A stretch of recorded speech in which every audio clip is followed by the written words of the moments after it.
ध्यान असंगता का बोध है।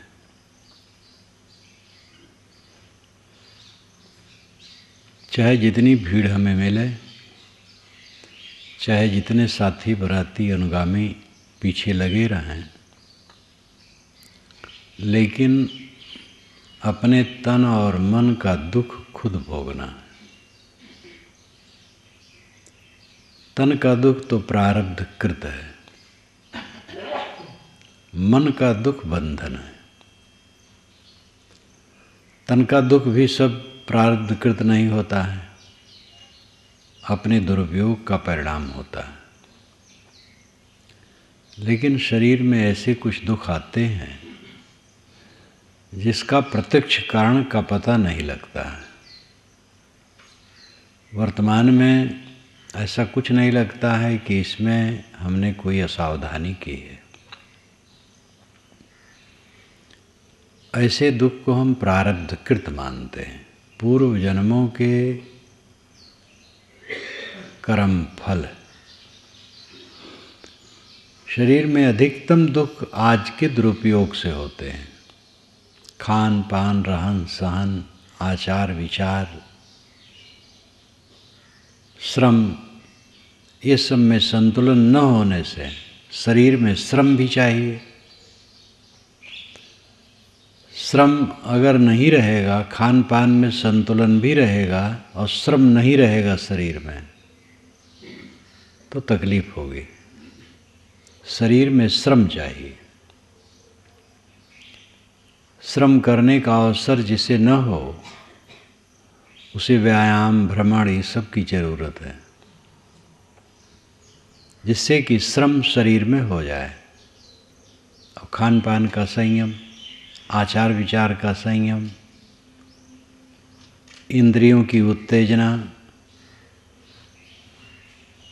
से बचना, तो शरीर के दुख भी कितने ऐसे होते हैं जो आज के बनाए हैं। अधिकतम दुख आज के बनाए हैं। मन का दुख ये बंधन है। मन का दुख है मोह। मोह से दुख उत्पन्न होता है।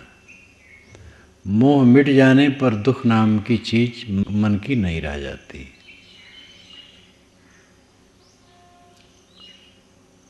मन में तभी पीड़ा होगी जब हमारे मन में मोह उत्पन्न होगा। मोह द्वैत को उपस्थित करता है। मोह त्याग देने पर अद्वैत हो जाता, अकेला। पारक सिद्धांत अद्वैत ही मानता है। जो बोध अवस्था है वह द्वैत है। साधना की चोटी पर पहुंच जाने पर अद्वैत हो जाता है। साधना की चोटी है चित्त वृत्ति का निर्वार। मन तो जीवन भर रहता है, वृत्तियों का निर्वार होता है। पानी रहे तरंग न रहे, तो पानी में तो तरंग स्वभाव से आती है। पानी का स्वभाव है तरंग। लेकिन मन में जो तरंग आती है वो अपने अविवेक से आती, मान्यता से आती है। हवा स्वभाव से चलती है। आदमी स्वभाव से नहीं चलता है, विचार के चलता है। बच्चे खेल रहे हैं सड़क में, बवंडर आएगा, बच्चे को रौंद देगा, वो गिर पड़ेंगे, बवंडर निकल जाएगा। स्वभाव से बवंडर आया, उसमें कुछ सोच विचार नहीं है। लेकिन एक कुत्ता अगर उधर से दौड़ता जा रहा है तो बच्चों को बचा करके दाएं बाएं से निकल जाएगा, क्योंकि वो समझ करके दौड़ता है, विचार करके दौड़ता है।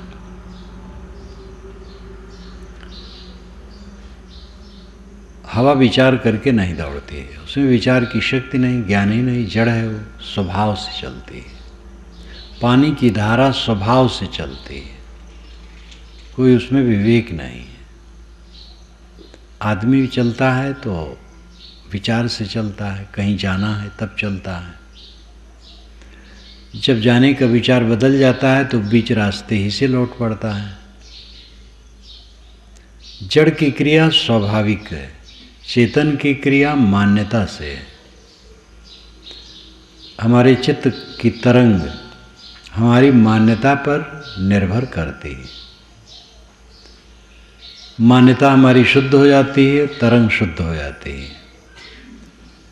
जब मन में ये होता है कि तरंग न उठे तो तरंग नहीं उठती है, लेकिन ये साधना की परिपक्वता में होता है। जब निर्मोहता पक्की हो जाती है तब साधना मजबूत होती है। निर्मोहता कैसे पक्की हो? एक साधक थानेदार ने मुझसे पूछा, जिसने रात में मेरा प्रवचन सुना और दिन में आया। जब मेरे पास पहुंचा तो उसने कहा कि मैं जांच में गया था इसलिए इस ड्रेस में हूं, आपको अटपटा लगे तो मैं इसको उतार दूं। मैंने कहा नहीं, आप पहने रहे। उनके लिए मैंने कुर्सी भी मंगवा दी, क्योंकि वो नीचे बैठने में परेशान हो रहे थे, सूट में थे। मैंने कहा आप जो पूछना चाहे पूछें। उनका पहला प्रश्न था, निर्मोहता कैसे पक्की हो? थानेदार भी ऐसा होता है। मनुष्य तो है, कहीं भी कोई हो, कोई विवेकी हो सकता है। मैंने कहा निर्मोहता पक्की होगी तत्व विवेक से। तत्व विवेक जो जैसे है उसको वैसे समझने से निर्मोहता पक्की होगी। मेरी गोद में मेरा प्यारा पुत्र है,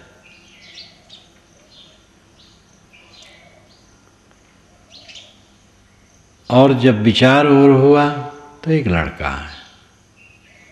थोड़ा और विचार हुआ तो मांस का लौंदा है।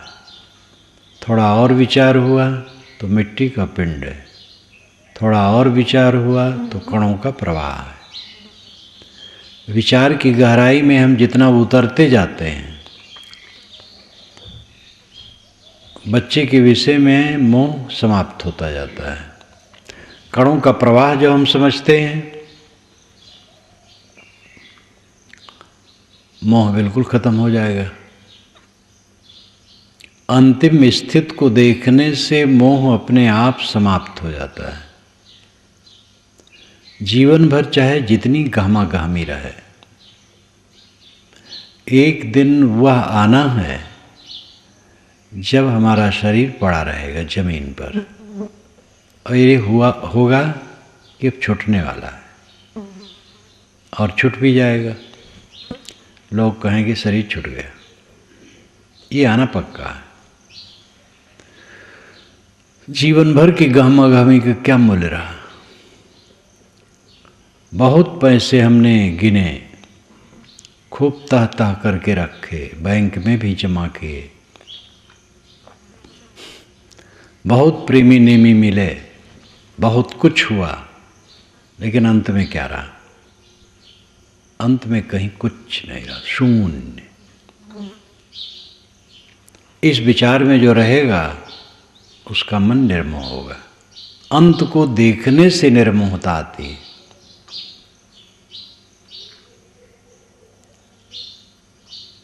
अंत दशा ले आदि में सोई सांच वैराग, सो सुखिया त्योलोक में जाको निश्चय त्याग। ये सद्गुरु पूर्ण ने कहा है। अंध दशा को आदि में ले लेने से सच्चा वैराग्य होता है। वैराग मन की अवस्था है। सबको वैराग की जरूरत है, सबको, स्त्री पुरुष गृहस्थ विरक्त, सबको वैराग की जरूरत है। निर्मोहता। मन रहता है, तरंग समाप्त हो जाती है, ये समाधि है। समाधि में कोई सुसुप्ति नहीं रहती है। जो लोग कहते हैं, कुछ लोग हमसे बड़े विधान पूर्वक समय समय से कहते हैं कि साहब ध्यान में बैठता हूँ, सब भूल जाता हूँ, फिर आगे पीछे गाड़ी घोड़ा हो, हल्ला हो, मुझे कुछ पता नहीं लगता। तो इसका मतलब वो सो जाते हैं। ध्यान है पूरा जागृत रहना और मन की तरंग से रहित रहना, मन शांत रहना। बीच में कुछ ख्याल आया, छोड़ दिया। लंबे लंबे समय तो को एकदम शांत रहेगा। जब विवेक की शक्ति बलवान हो जाती है, निर्मोहता पक्की हो जाती है, तो मन चलने का कोई अवसर नहीं रहता। कहाँ मन चले? चारों तरफ क्या है? कूड़ा कबाड़ के अलावा। जहाँ तक हमारे चित्त में आकर्षण होता है, अविवेक का फल है। जिसमें हमारा आकर्षण होता है, 4 दिन में वो कुछ नहीं लगता है। मोही आदमी को भी इसका अनुभव होता है, तत्काल अनुभव होता है। जिसमें वो आकर्षित हुआ, थोड़े क्षण में उससे विकर्षित होता है, घृणा होती। एक सज्जन ने कहा, व्यंजन और मिष्ठान बनता है, बड़ा अच्छा लगता है, ये खा लेने के बाद मजा नहीं आता है। अब खा लिए खूब जम करके, पीछे तकलीफ होगी, वितृष्णा होगी उससे।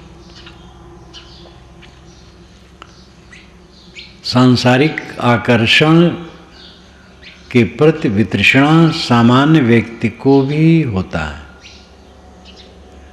है, लेकिन फिर वैसे वो करता है। 100 जूता खाए, तमाशा घुस के देखे, जूता खाता रहता है और तमाशा देखता रहता है, दुख भोगता रहता है और फिर उसी में डूबता रहता है। तो ये कोई विवेक नहीं। जिसको दुख समझे उससे हट जाए, ये समझदारी। असली समझदारी तो यह है कि आगे खंभा है तो बचा के निकल जाए। दूसरी बात है, उससे टकरा गया तब फिर सावधान हो गए। लेकिन टकराता ही रहे जीवन भर, टकरा के अलग हो, तो ये विवेक नहीं। जिसको दुख समझे उसका त्याग करे, जिसको बंधन समझे उसका त्याग करे। त्याग करने से त्याग की शक्ति बढ़ती है। किसी दिशा में चलने से चलने की शक्ति बढ़ती है। जो हरदम बैठा रहता है, वो थोड़ा भी चलना हो बहुत परेशान होता है। किसी दिशा में शक्ति बढ़ती है अभ्यास से। त्याग से त्याग की शक्ति बढ़ती है। त्याग करना शुरू करो, आपका मन विवेक में बलवान हो जाएगा। कायर कूचरपन अपनाए रखोगे, जिंदगी बीत जाएगी, जहाँ के तहाँ रहोगे। वैसे शोक, वैसे मोह, वैसे दुख, वैसे पीड़ा, वैसे मन की झीक, क्लेश वैसे बना रहेगा। त्याग करना शुरू करोगे और इस प्रयास में आगे बढ़ोगे तो वो बात खत्म हो जाएगी। असंगता समाधि है, अकेलापन समाधि है। अकेलेपन का अनुभव करो। सबके बीच में रहते हुए भी अकेले हैं। इस अकेलेपन का जब परिपक्व बोध होता है और ऐसे मन की रहनी हो जाती है, तो मन से दुख उसी प्रकार निकल जाता है जैसे कांटा चुभा हो वो पीड़ित करता हो, लेकिन वैद्य आए और मोचना से उसको निकाल दे, तुरंत राहत मिले। ऐसे अपने आप को सबसे असंकल लेने पर पूरी राहत मिलती है। हम अपने को सब में डाल डाल करके स्वयं दुखी हैं और दूसरे को भी दुखी करते हैं। जो विवेक में रहता है उसके द्वारा दूसरों को दुख नहीं होता है, सुख होता है। विवेक में रहता है उसमें त्याग रहता है और त्याग सबको सुख देता है। हमारे बीच में एक भोगी वृत्ति वाला मनुष्य आ जाए, हरदम लोलुपता की बात करे, हम सब परेशान हो जाएंगे। लेकिन त्याग वाला हो, सबको संतोष होगा। जो लोग कहते हैं कि त्यागी बन जाने का मतलब तो यही है कि दुनिया से कोई प्रयोजन नहीं, दुनिया की कोई परवाह नहीं। ये भी सच है कि दुनिया से उसे कोई प्रयोजन नहीं, कोई परवाह नहीं, लेकिन इसका मतलब नहीं है कि उसके द्वारा दुनिया की सेवा नहीं होती। दुनिया से प्रयोजन भी है, परवाह भी है। संत पुरुष जो सेवा का काम करते हैं वो परवाह करके ही तो करते हैं। शारीरिक प्रयोजन सबको लगा रहता है, खाना पीना, सोना जागना, कपड़ा लत्ता, औषध पानी, ये प्रयोजन सबको है। प्रयोजन में अंतर है। वृत्ति में अंतर होने से जीवन की रहनी में अंतर हो जाता है। वही काम विवेक पूर्वक किया जाता है तो बंधन को काटने वाला होता है। वही काम अविवेक पूर्वक किया जाता है तो बंधन बनाने वाला होता है। इसलिए विवेक जग जाने पर सब कुछ सीधा हो जाता है। विवेक जगावें, अपनी असंगता का बोध हर क्षण रखें। जीव के साथ में कुछ नहीं, ये गूढ़ तत्व नहीं है, सरल तत्व है। सब जानते हैं, जानते तो हैं लेकिन मन में है नहीं, स्थिर नहीं रहता है। और ये सबका अनुभव है। यूरोप की एक महिला से मैंने जब स्वरूप ज्ञान के विषय में कहा और कहा कि जीव के साथ में कुछ नहीं है, तो उसने बड़ी गंभीरता से कहा कि ये बात मन में स्थिर नहीं रहती है।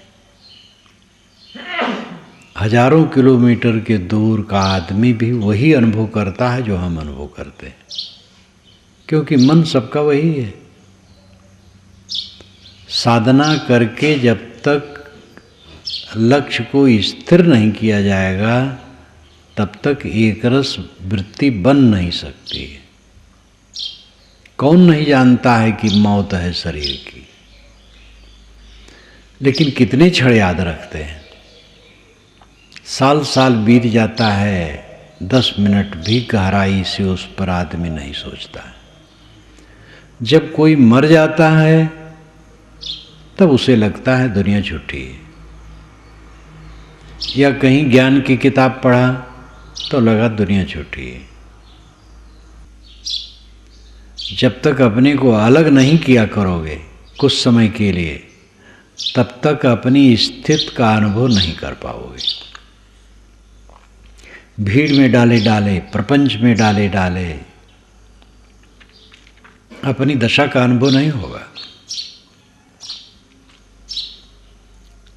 जब अपने को अलग रख करके समय समय से अपनी वास्तविकता का बोध रखा जाएगा तो ये अभ्यास बन जाएगा।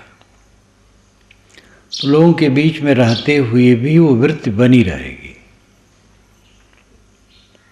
परहेजगारी बहुत जरूरी है। बिला जरूरत रूप न देखो। टीबी आजकल भयंकर रोग है और उसमें काम की चीज तो कम, बेकाम की चीज ज़्यादा। काम की चीज़ कोई देख ले, ज्ञान की बात कोई आती हो, थोड़ा मोड़ा देख ले। टीवी के सामने लोग बैठे रहते हैं, उसमें जो कुछ आता है बकवास सब देखते चले जाते हैं, दिमाग खराब करते चले जाते हैं, दिमाग में भरते चले जाते हैं। वैसे ही पूरा संसार भयंकर टीवी है और ये संसार का अध्यास वैसे जमा है। अब एक यंत्र से भी और भर रहे हो चित्त में, जब सोने का समय है, ध्यान का समय है, चिंतन मनन का समय है, तो टीवी में खराब कर रहे हो। टीवी जब से आया है तब से सोने का समय और बढ़ गया है। जो लोग 10 बजे सोते थे 12 बजे सोते, जो 11 बजे सोते वो 2 बजे सोते, 3-3 बजे तक लोग जागते हैं, तब सोते हैं तो 9 बजे तक सोते हैं। ये कितना अपने शरीर के साथ शत्रुता का व्यवहार करना है।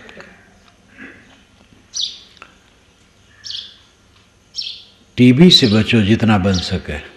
कोई ज्ञान की बात हो, कहीं कुछ कल्याण की बात हो, देख लो थोड़ा मोड़ा। टीवी से बचो, टीवी में समय बर्बाद न करो, व्यर्थ वार्ता से बचो, राजनीतिक वार्ता से बचो।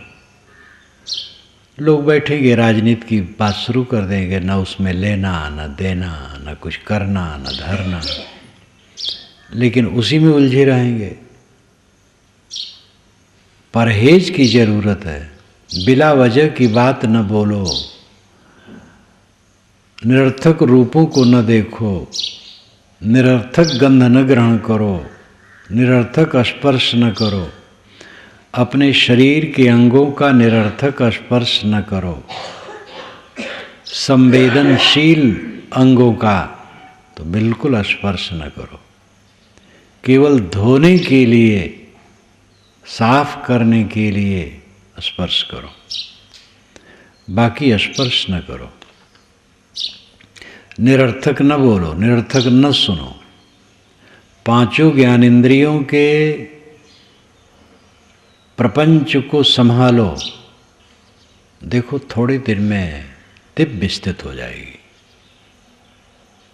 जो कमाई करता है उसको धन मिलता है। बचपन में मैंने हेड़ा स्कूल देखा, प्रौढ़ शिक्षा, प्रौढ़ लोगों को शिक्षा, पहले हेड़ा स्कूल कहा जाता था।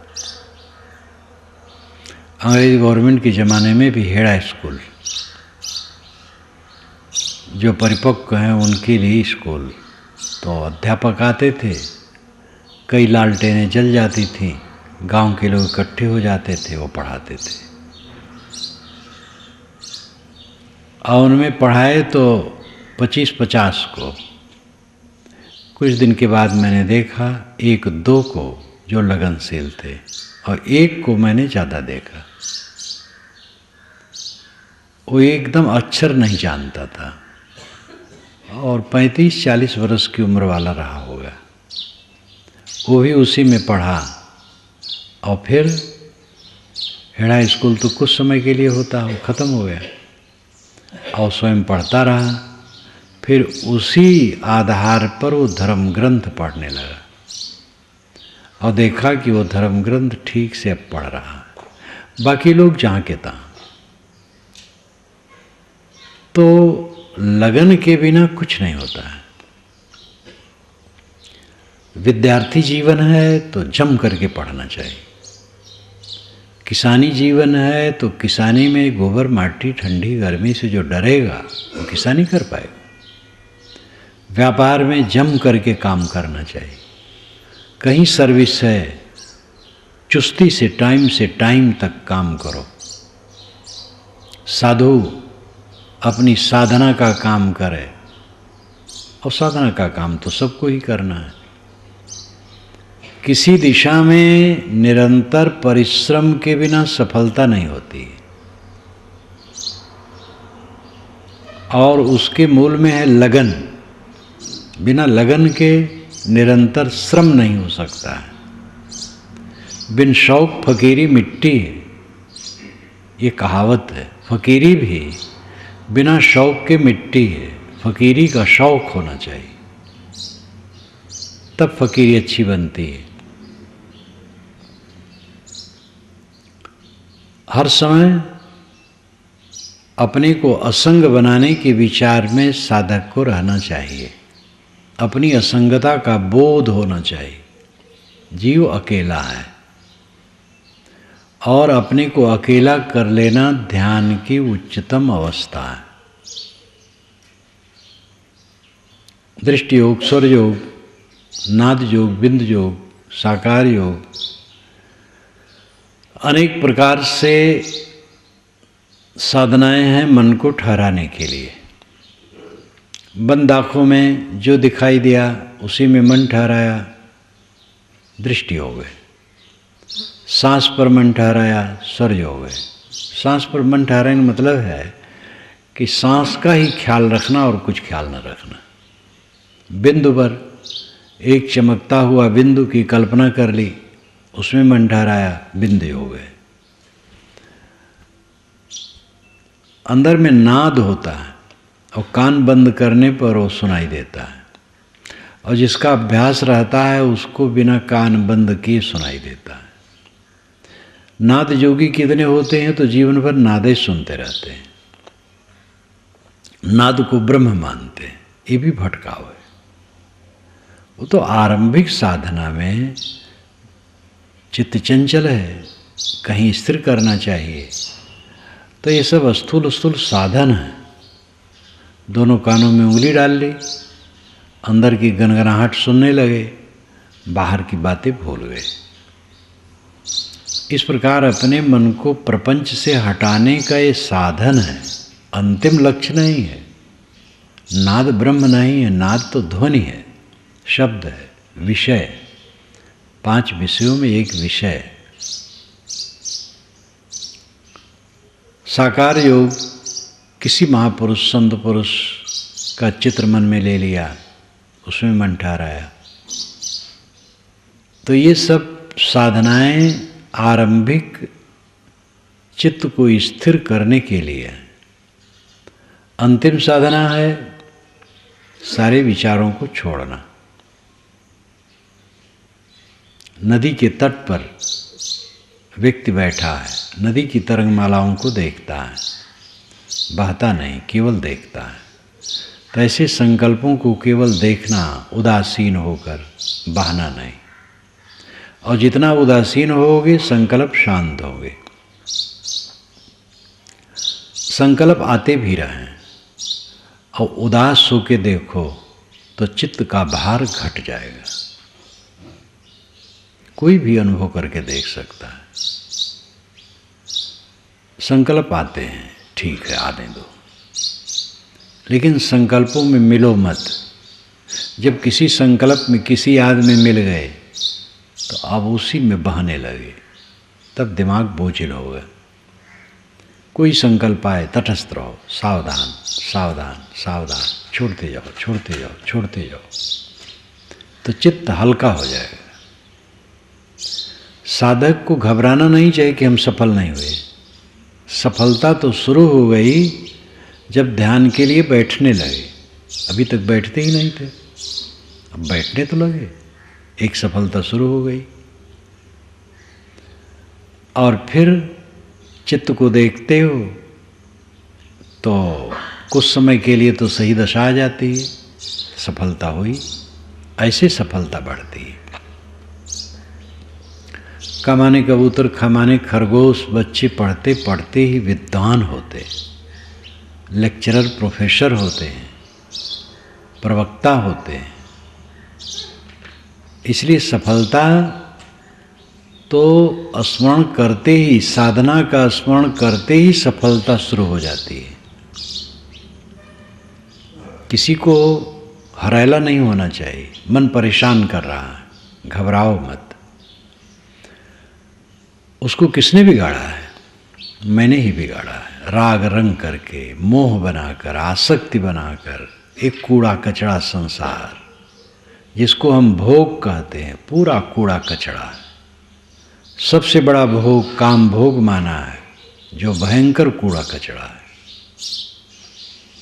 और जिसके परिणाम में केवल पश्चाताप है, मलिनता है। तो जहाँ तक भोग दुनिया का है, जिसमें मन भागता है, कूड़ा कचरा है, और उसी में इसको हमने दौड़ा दौड़ा करके खराब किया है, तो गलती तो हमारी है। मन का हम दोष देते हैं। मन को हमने गड़बड़ाया है और हमें ही मन को कायदे में लाना है। पारक सिद्धांत कहीं भी आधार नहीं लेता है कि किसी ने हमारा नुकसान किया और कोई फायदा कर देगा, न तो किसी पर ऑब्जेक्शन और न किसी के लिए आशा कि हमारा कोई कर देगा। पारखी संत भक्त ये जानते हैं कि गुरु की कृपा तो अनंत है। उनकी कृपा न होती, वो न मिले होते, संत न मिले होते, सज्जन न मिले होते, ये दृष्टि ही न मिली होती, तो कुछ न होता। तो संत सज्जन और गुरु की कृपा तो अनंत है, उसके बिना कुछ नहीं हो सकता है।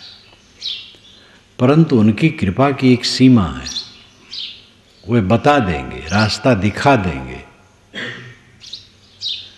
उनके वचन से और उनके पवित्र आचरण और पवित्र रहनी से उत्प्रेरित हो करके हमें स्वयं काम करना होगा।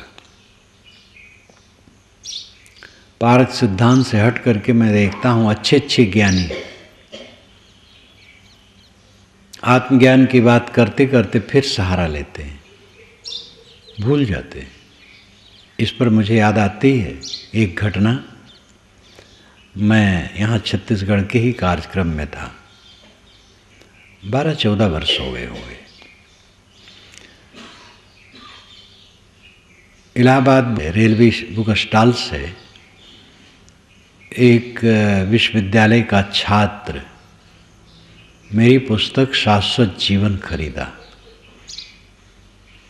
तो ले गया, अपने पितामह को दिया। उनके पितामह दंडी स्वामी थे, तो उन्होंने उसको पढ़ा, बहुत प्रभावित हुए। स्थान पर आए मेरी खोज में, तो लोगों ने बताया कि अमुक तारीख को आएंगे। तो फिर वे आए। जब मैं पहुंचा, ऐसा संजोग उसी दिन कबीर जयंती और उसी दिन वो आए। तो मैंने कहा स्वामी जी टिकिए, आज तो बात नहीं कर पाऊंगा, कल बात होगी। टिके। दंडी स्वामी लोग बहुत ब्राह्मणवादी होते हैं, तो कबीर विचार गोष्ठी में कबीर के विषय में कहने में जो लोग बैठते थे, सबके वचन से वर्ण व्यवस्था खंडन तो हो ही जाता था। जात पात का खंडन, छुआछूत का खंडन। मैंने भी खूब कहा। वो सभा में बैठे रहे, सुनते रहे। भोजन करके आए थे। मैंने कहा भोजन? तो उन्होंने मुस्कुरा के कहा, हम लोग तो ऐसे हैं कि ब्राह्मण का बनाया खाते, लेकिन यहाँ तो मैं देखता हूँ सब ब्राह्मण है। इतनी पवित्रता तो मैंने कहीं नहीं देखी। तो इसलिए भोजन करने में मुझे एतराज नहीं है, किंतु आज भोजन नहीं करूँगा, कल करूँगा। तो फल वल दिया गया शाम को। दूसरे दिन जब ध्यान के बाद बैठे मेरे पास, तो जब मैं बोलने लगा, वह आँख मूंद के सुनते रहे। जब बोलना बंद किया तो उन्होंने कहा, हाँ जब भगवान की कृपा हो। हम कहे कौन भगवान की कृपा? आत्मा ही तो भगवान है। कि हाँ खैर आत्मा ही परमात्मा। वेदांती थे वो, तो वेदांत में तो ही माना जाता मैं ब्रह्म हूँ। स्वामी शंकर बारंबार प्रत्येक भिन्न प्रत्येक भिन्न प्रत्येक भिन्न कहते हैं। प्रत्येक भिन्न में विश्वास होने से कल्याण होगा। तो प्रत्येक भिन्न का पदच्छेद करने पर होता है प्रत्येक अभिन्न। प्रत्येक नाम भीतर, अभिन्न नाम एक। यानी भीतर जो अंतर ज्योति है, आत्मा है, उससे अभिन्न भाव जब तक नहीं होगा तब तक कल्याण नहीं होगा। अगर तुम समझते हो ब्रह्म अलग है और तुम अलग हो तो धोखे में हो। प्रत्येक भिन्न बोध होना चाहिए।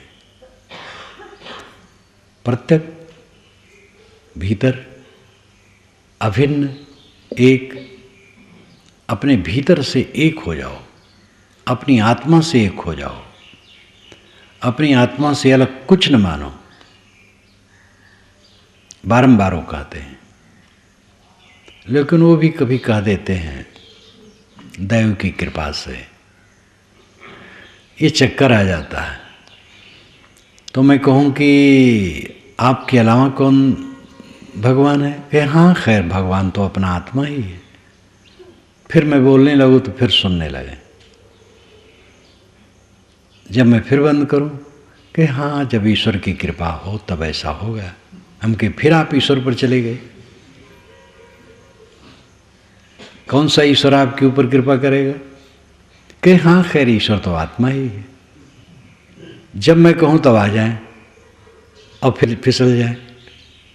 तो ये कमजोरी जो मन की बनी रहती है, ये साधक के लिए बहुत अहितकर है। सामान्य व्यक्ति के लिए अलग बात है, कुछ नहीं जानता सुनता है, भगवान भगवान कहता रहता है, भगवान के भरोसे बढ़िया है, अंधे की लकड़ी, थोड़ा सहारा है, भगवान चाहेगा सो होगा, अच्छा है, संतोष इससे थोड़ा कर ले, अच्छा है। कुछ नहीं जानता है बेचारा, वही कहता है। लेकिन बोध हो जाए, समझ हो जाए, फिर भटकना कौन आपका उद्धार करेगा? जब तक परोक्ष का भ्रम बिल्कुल टूटेगा नहीं, अपरोक्ष में दृढ़ रूप से स्थिर हो सकता नहीं। हमारा प्रेरिता, हमारा उद्धारक अलग है, यह भाव जब तक बिल्कुल समाप्त नहीं हो जाता है तब तक साधक अपने कदमों पर खड़ा नहीं हो सकता है। हमारा प्रेरिता कोई अलग है और हमारा आधार कोई अलग है, बिल्कुल गलत बात है। कोई अलग हमारा आधार नहीं, कोई प्रेरिता नहीं। हम स्वयं अपने आप के प्रेरक हैं, अपने आप के कर्ता धर्ता हैं। हम ही ने अपने मन को खराब किया है और हमें ही अपने मन को पूर्ण शुद्ध कर लेना है। जैसे एक सिंह का बच्चा पिंजड़े में बंद हो और उसे अंदर से स्वयं तोड़ करके निकलना हो, वैसे आपका है। यद्यपि सिंह का बच्चा पिंजड़ा तोड़ के निकल नहीं पाता है, जब उसको पिंजड़े में बंद कर दिया जाता है जीवन भर बंद ही रहता है। लेकिन वैसा पिंजड़ा आपका नहीं है। एक तरफ तो बड़ा बलवान है और एक तरफ उसमें कुछ भी नहीं। मोह कितना बलवान है, दुख पाते हुए भी लोग मोह नहीं छोड़ पाते। और मोह कुछ नहीं है, एक अंधकार धर्मा भ्रांति, प्रकाश द्रव्य है, अंधकार द्रव्य नहीं है।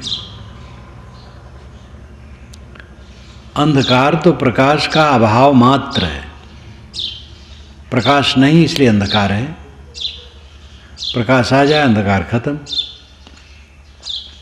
प्रकाश को एक जगह से दूसरी जगह ले जा सकते हैं, अंधकार को एक जगह से दूसरी जगह नहीं ले जा सकते। यहाँ प्रकाश है, किसी से कहा जाए थोड़ा अंधकार ले आओ, कैसे लाएगा? लेकिन कहीं अंधकार है, लालटेन जला लाओ, प्रकाश ले आओ, आ जाएगा। प्रकाश द्रव्य, अंधकार द्रव्य नहीं है। ज्ञान द्रव्य है, ज्ञान का आधार द्रव्य है। आत्मा ज्ञान का आधार है, वो द्रव्य है। मोह कोई द्रव्य नहीं है, मोह एक भ्रांति है। इसलिए उसमें कुछ नहीं, कोई दम नहीं, केवल समझ जाना है। समझ जब हो जाती है, दृष्टि एकदम बदल जाती है। दृष्टि बदल जाती है, सृष्टि बदल जाती है।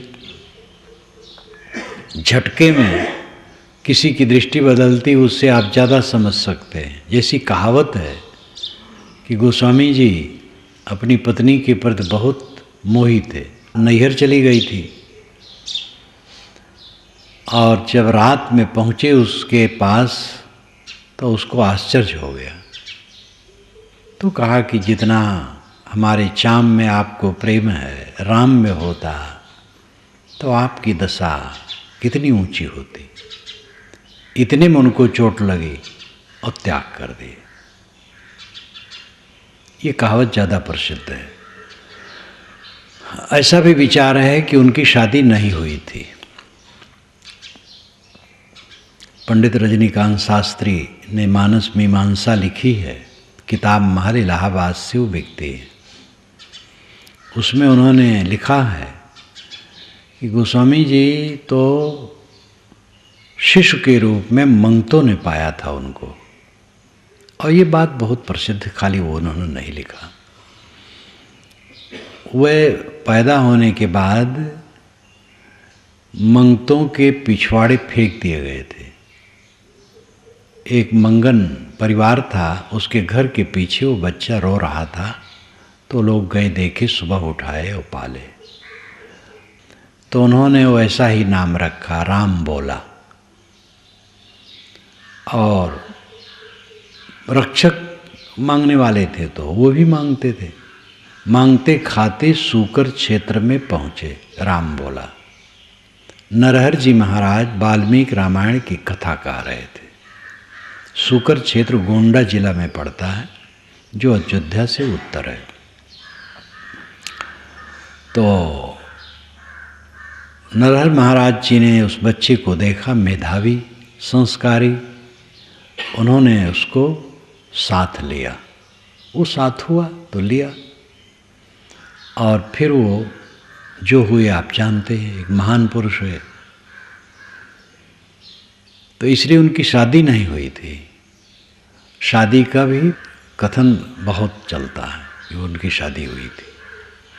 महापुरुषों के विषय में जहाँ साफ इतिहास नहीं लिखा गया, वहाँ ऐसे सब होता है। कबीर साहब के विषय में ऐसे ही चलता है बवंडर। और हम लोग तो उसके विषय में पूरा निर्भ्रांत हैं कि वो विरक्त थे, जीवन से ही विरक्त थे पूरा जीवन। भरतेर जी महाराज के लिए तो एक ही विचार है। वो राजा थे और अपनी पिंगला नाम की पत्नी में अत्यंत आसक्त थे, व्यामोहित थे। और जब उनको झटका लगा कि पिंगला घोड़ा दरोगा में आसक्त है, तो तुरंत उनको वैराग्य हुआ और गद्दी छोड़ दिए। इतना भयंकर मोह तुरंत टूट गया। इसलिए जो मन का मोह है उसमें कोई दम नहीं है। अविवेक के कारण वो बलवान लगता है। विवेक धीरे धीरे उदय होता है, वो क्षीण हो जाता है। सारे मन के विकारों को हमने सृजा है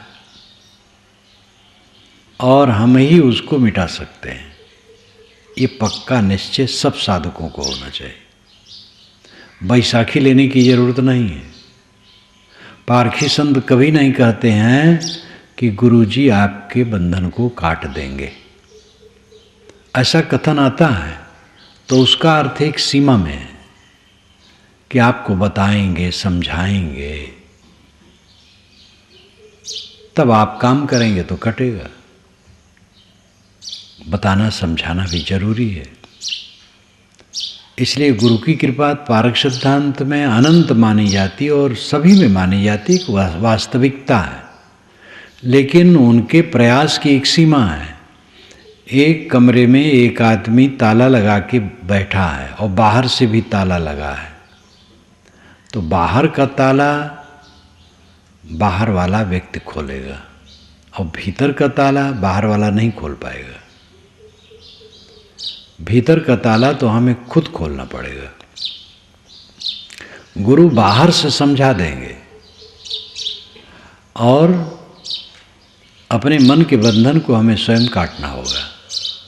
उनके विचार सुनते समझते, उनकी संगत में रहते आते जाते अपना मन विवेक में बलवान होगा। ये सब उपकार ही है। सज्जनों संतों गुरुजनों की संगत न मिलती तो आज हम कहाँ होते, कहाँ भटकते होते, हम तो स्वयं महसूस करते हैं। इसलिए सज्जनों संतों और गुरुओं की कृपा अनंत है, किंतु अपना काम स्वयं अंदर से करना होगा। मैंने शुरू में कहा था, असंगता ही समाधि है, असंगता ही ध्यान है। असंगता का बोध हर क्षण जिसको रहता है उसको मानो हर क्षण समाधि। काम करते हुए भी, मोटा से मोटा काम करते हुए भी, हल चलाते हुए, नाली साफ करते हुए, कोई काम करते हुए अपनी असंगता का बोध है तो मानो समाधि में ही। समाधि के स्तर कई होते हैं। ध्यान समाधि के स्तर, जैसे स्वर्ग योग, नाथ योग इत्यादि कहा जाता है, वो भी एक प्रकार की समाधि ध्यान है। संकल्पों को देखते रहना एक प्रकार का ध्यान है। संकल्प शांत हो जाना अंतिम ध्यान है। लेकिन व्यवहार करते करते निर्लेप मन का रहना समाधि। जो हम 1-2 घंटा बैठ करके ध्यान करते हैं, इसी ध्यान से काम नहीं बनेगा। यह ध्यान जब विवेक के रूप में ढल जाएगा और कुछ भी काम करते हुए, कहीं भी रहते हुए अपनी सावधानी बनी रहेगी, निर्विकार मन बना रहेगा, वो ऐसी समाधि है कि जो सब समय चलती है। संतो सहज समाधि भली, इस पद को आप देखिए तो इसमें उसी समाधि का वर्णन है जो सब समय रहने वाली है। इसमें व्यवहारिक काल की समाधि है। आँख न मोदो, कान न रोधो, काया कष्ट न धारो, खुले नयन हंसी हंस पहचानो, सुंदर रूप निहारो। जहाँ जहाँ डोलो सो परिक्रमा, जो कुछ करो सो पूजा, जब सो तब करो दंडवत भाव मिटाओ दूजा। आँख न मूदो, कान न रोधो, काया कष्ट न धारो, खुले नयन हंसी हंस पहचानो, सुंदर रूप निहारो। शब्द निरंतर से मन लागा, मलिन वासना त्यागी, उठत बैठत कबो न छूटे, ऐसी तारी लागी। कहत कबीर सहज यह रहनी, सो प्रगट कर गाई। साहब कहते सहज रहनी, खाते पीते उठते बैठते चलते फिरते हंसते बोलते ये रहनी है, और ये सहज रहनी। कहें कबीर सहज यह रहनी, सो प्रगट कर गाई। सुख दुख से कोई परे, परम पद सो पद है सुखदाई। तो ये जो सहज समाधि भली में वर्णन है, ये व्यवहारिक सहज समाधि है और यही अस्थाई है। कुछ समय की समाधि जरूरी है, अकेले में बैठ करके करना, उसमें पावर चार्जिंग होगी, शक्ति बढ़ेगी आपकी, और बिल्कुल स्थिरता तो उसी में ही होगी। और में तो कुछ क्रियाएं होती रहती हैं, तो वो करना तो बहुत जरूरी है, लेकिन उसका परिणाम हो जाना चाहिए हर समय मन की असंग स्थिति में रहना, असंग भाव में मन का डूबे रहना हर समय। ये सफलता है। शरीर जब छूटेगा तब क्या दशा होगी कोई नहीं जानता है। कहीं धक्के उक्के में छूटेगा, ट्रेन में, बस में, सड़क पर, कि घर में, कि बाथरूम में, कुछ पता नहीं। हम आँख मूंद करके पलथी मार करके ध्यान में बैठेंगे तब शरीर छूटेगा, कि भीड़ में रहते रहते छूट जाएगा। क्या पता है? इसलिए सब समय समाधि जिसकी है वो कृतार्थ है। अपने मन को जो संभाल लेता है और ये बोध निरंतर बना रहता है कि आत्मा असंग है, यानी मैं असंग हूँ, चाहे जितनी भीड़ मिले सब छट जाएगी। चाहे जितनी गहमा गहमी जीवन में हो, शून्य स्थिति में पहुंचना है, सारी गहमा गहमी शून्य। उस स्थिति को देखने वाला साधक कहीं व्यामोहित नहीं होता है। उसके द्वारा पाप होना तो दूर है, कोई चंचलता नहीं होती है।